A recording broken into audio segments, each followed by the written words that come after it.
নমস্কার বন্ধুরা, আজ আমরা খুবই সুন্দর একটি রেসিপি বানাতে চলেছি। রেসিপিটি দেখার জন্য শেষ পর্যন্ত দেখতে হবে। এরপর ধুয়ে রাখা চিকেনের মধ্যে আদা রসুন এবং লঙ্কা বাটা দিয়ে দিচ্ছি। কিছুটা পরিমাণে পেঁয়াজ বাটাও দিয়ে দিচ্ছি। এরপর তার মধ্যে পরিমাণ মতো হলুদ গুঁড়ো, লঙ্কা গুঁড়ো, জিরে গুঁড়ো, ধনে গুঁড়ো দিয়ে দেব।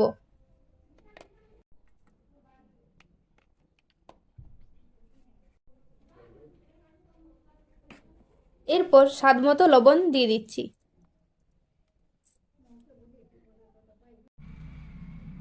এরপর সামান্য পরিমাণে সরিষার তেল দিয়ে দিচ্ছি। লম্বা লম্বা করে চিড়ে নেওয়া কিছু কাঁচা লঙ্কা এবং গোটা রসুন এবং তার সাথে কেটে রাখা আলু দিয়ে খুব ভালোভাবে মাখিয়ে নেব।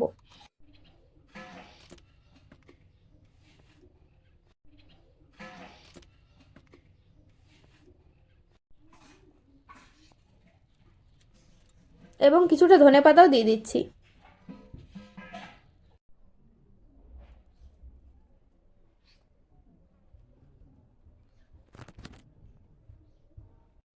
এরপর খুব সুন্দর করে হাতের সাহায্যে মাখাতে থাকবো।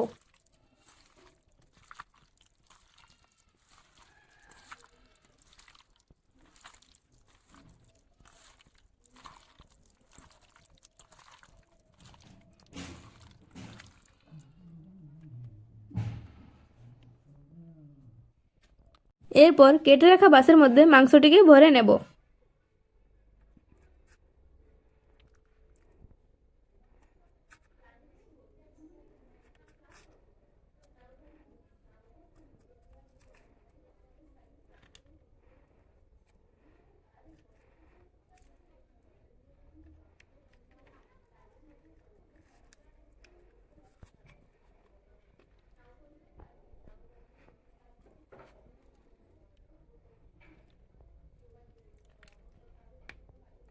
বাসের মুখটি ভালোভাবে সিল করে আগুনের মধ্যে দিয়ে দিয়েছি রান্নাটা করার জন্য। মোটামুটি 1 ঘন্টার থেকেও বেশি টাইম লাগতে পারে এই রান্নাটি করার জন্য। দেখুন, বাসগুলিকে দেখে মনে হচ্ছে রান্নাটি কমপ্লিট হয়ে গেছে। চলুন বাসগুলিকে খুলে দেখা যাক রান্নাটি কেমন হয়েছে। দেখুন, রান্নাটা কিন্তু খুব সুন্দর হয়েছে। আপনারাও কিন্তু বাড়িতে এরকমভাবে একবার চেষ্টা করে দেখবেন। আপনারা কিন্তু অবশ্যই বাড়িতে একবার বানিয়ে দেখবেন এবং কেমন হয়েছে তা কিন্তু কমেন্টে জানাতে ভুলবেন না। আমরা কিন্তু এই প্রথমবার বাম্বু চিকেন বানালাম। আপনারাও দেখবেন খুবই সুন্দর এবং সুস্বাদু হয়। সকলে সাবস্ক্রাইব করতে ভুলবেন না। সকলে ভালো থাকুন, সুস্থ থাকুন এবং আমাদের পাশে অবশ্যই থাকবেন।